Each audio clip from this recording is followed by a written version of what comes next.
Hey sis, I'm Ashley Good, a brand strategist that helps women like you create a business doing what they love so they can finally leave their 9-to-5 and live a life that they've always dreamed of. If you have a purpose and are ready to put it into action, you're in the right place. I'm here to provide you with business and marketing tips to guide you in your transition from employee to full-time boss. If you're ready to stop playing small and start thriving as a full-time entrepreneur, let's go. Hey y'all, welcome back to a new episode of Branding with Purpose. I'm trying to get that glare off my glasses. I think it's coming from this box. Natural lighting is the best lighting. But welcome back to another episode of Branding with Purpose. I know we haven't had a couple of episodes this past few weeks because I've been taking a break, but I'm happy to be back here with y'all. So today we're going to be talking about what to do when your marketing plan fails. For those of you who aren't familiar, a marketing plan is pretty much a plan that you create for a product or service that you're going to be promoting. It encompasses the strategy in which how you're going to promote, advertise, and market the actual thing that you're offering. So this actually came from a recent experience that I had with a marketing strategy for my 9 to Thrive program, and it was unsuccessful. If you've seen my previous video, it was about the books, planners, and journals for becoming her. I talked a little bit about my experience, but if you haven't, in October, I launched my 9 to Thrive program, and I promoted it mainly on YouTube and Instagram, and no one signed up. I was a little hurt. I ain't gonna lie, still is a little, little shot to my chest, but I understand that, well, pretty much I just want to share with y'all what I learned and how I'm going to go into my next launch or my next, marketing campaign and plan with better eyes and better, I guess, being more optimistic about it. So my plan basically for the program was to launch it, and my strategy was to create a series here on YouTube, which is the 9 to Thrive series, as a way to provide you guys with content that's around the whole premise of the program, which was creating a business to quit your job and become self-employed. So I created content around that. I also promoted it every single day on Instagram, and then I also invested in ads a little bit. I didn't get much. I haven't gotten any feedback at all from that. Nobody was registered, nobody even inquired about it. So I was trying to figure out, what happened, what went wrong. So the first thing that I learned was, first and foremost, is to, even if you have a marketing plan that was unsuccessful, give yourself grace. First, pat yourself on the back and congratulate yourselves from even deciding to create a product and putting it out to the world. Because for me, even if this is your experience, maybe not, maybe it may be something that happened in the future, just understand, like, when you launch something to the world, it is out of your hands. It is out of your control. And just because you're so passionate about it doesn't mean that it's going to take the same way to other people. And because it was something that was so important to me, and it was a significant part of my story, and I'm still passionate about it. I'm so passionate about, just helping people start businesses, to leave their jobs, and to finally just step into the life that they deserve. That doesn't mean that people are always going to feel the same way about it. Not saying it's not of value, but the whole thing about marketing is having other people see the value in that. And I think because I took it so personal, I was hard on myself, and I started to think I wasn't good enough, started doubting just my whole entrepreneurship journey. So that is the importance of, the first thing you need to remember if you have an unsuccessful marketing plan is to give yourself grace.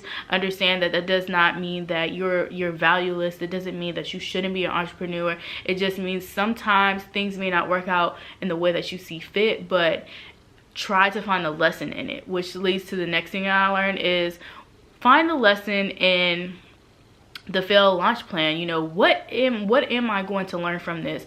What is something that I can actually take away from the experience?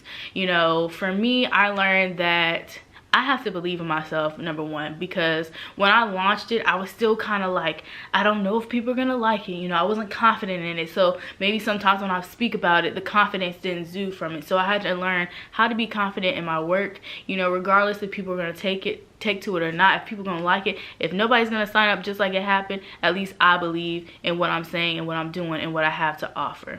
The next thing I had to learn was how to pivot. So for me, I didn't understand that till afterwards, but when we create plans in general, we try to stick to them to the T, and we think just because we laid out this plan that it's going to go as planned. But for me, it didn't go as planned. My plan was to at least get 5 people to enroll, but I had nobody enroll. So be willing to pivot in that process, whether it's in the midst of your plan. If you see maybe you're launching a new shoe line and you see, okay, my email marketing isn't going the way I thought. Nobody is, you know, from my email list is signing up. So maybe I'm going to pivot and invest in ads, or maybe I'm going to pivot and, you know, find a different way to market it. So just because things don't go as planned doesn't mean you can't change things up. You can't switch things up a little bit. I wish I had that notion at the beginning, but towards the end, that's where I was like, you know what? Not towards the end, at the end, that's why I was like, okay, I need to pivot. Maybe I need to relaunch. Maybe I need to give myself time to, you know, reconfigure the marketing and do a lot more research. So there's always opportunity not only to pivot, but for growth.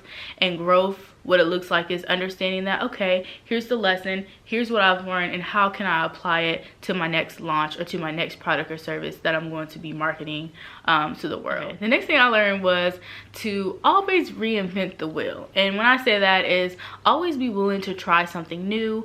When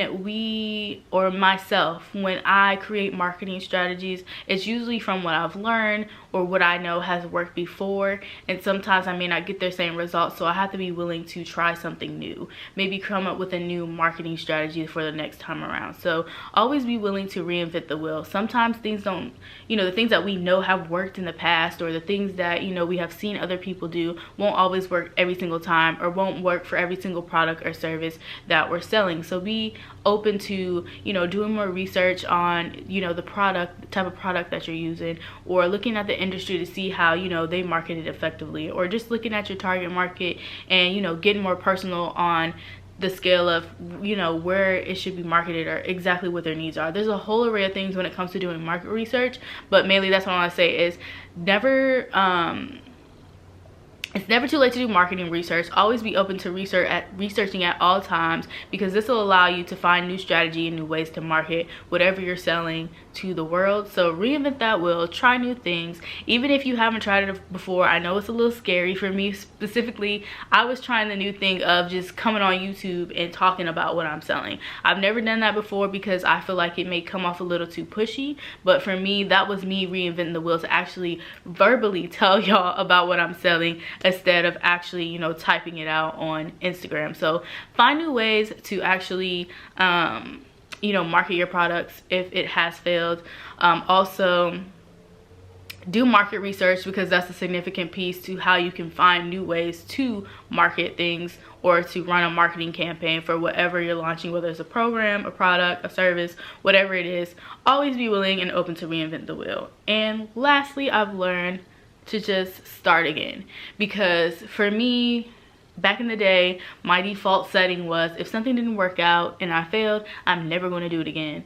And I did find that when it was unsuccessful, I don't want to say failed, but I want to say when it wasn't as successful as I thought it would be, I kind of felt that little part of me that was like, you know what, that's why we should never launched it. You know, I'm never going to do this again. You know, I shouldn't do this, this, and this. I heard doubt talking to me, but the other part of me, it's almost like an angel and a devil on my shoulder. And the angel on my shoulder was like, girl, it's okay, like you did good. The fact that you actually stepped outside of your comfort zone and spoke about it and, you know, promoted it like that, because I never have promoted something like that much before and put that much, you know, energy and time and into an actual plan for myself to actually put it out there. Like I can do it for everybody else, but when it comes to my stuff, I'm just like real hesitant.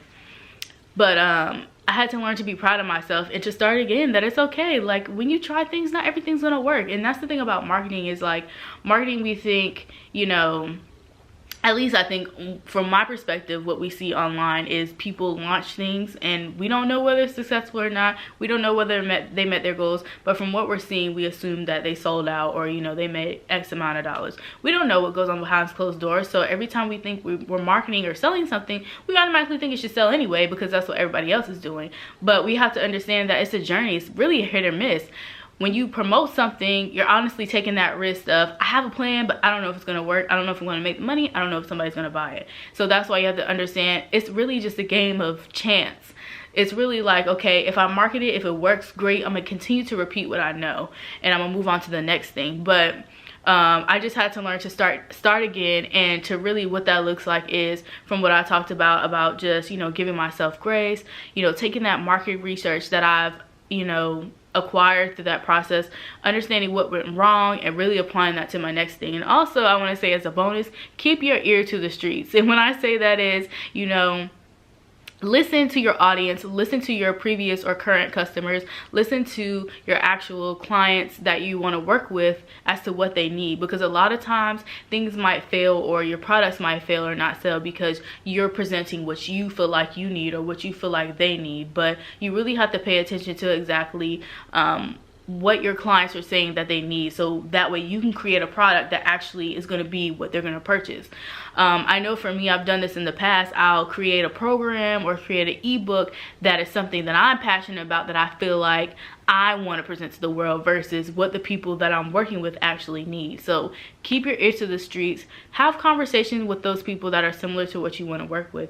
Have conversations with your current and past clients. Have conversations with people who are actually, you know, in your same arena of the industry, because they also have experience with those same people, if not similar. So that way you can get an idea as to, okay, before I launch something new, maybe there's a way that I can reconstruct my actual product or service to fit their needs. Maybe there was something that I missed. So overall, just reevaluate your marketing plan, see what you can, you know, adjust, maybe pivot, maybe even the product, so that way when you do start again, you got a leg up. And, you know, just be open to the process. Business is a process, business is a journey. Not everything works. There's going to be ups and downs, but it's all about what you can learn and growth, to be honest with you. I'm learning that, like, I've been in the, I'm looking at my watch, like it's gonna tell me how long I've been, you know, a full-time entrepreneur. But I was gonna say, I've had tons of businesses. I've been an entrepreneur since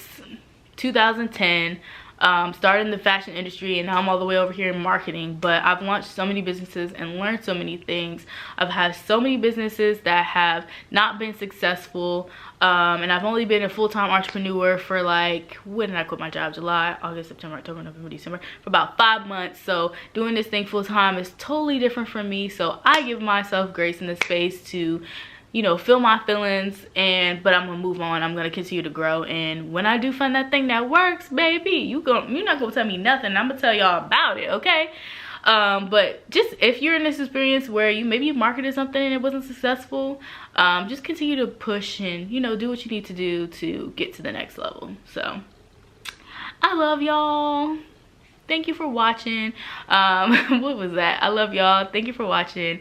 I hope this was helpful and encouraging. And I'll see y'all in my next video. Peace.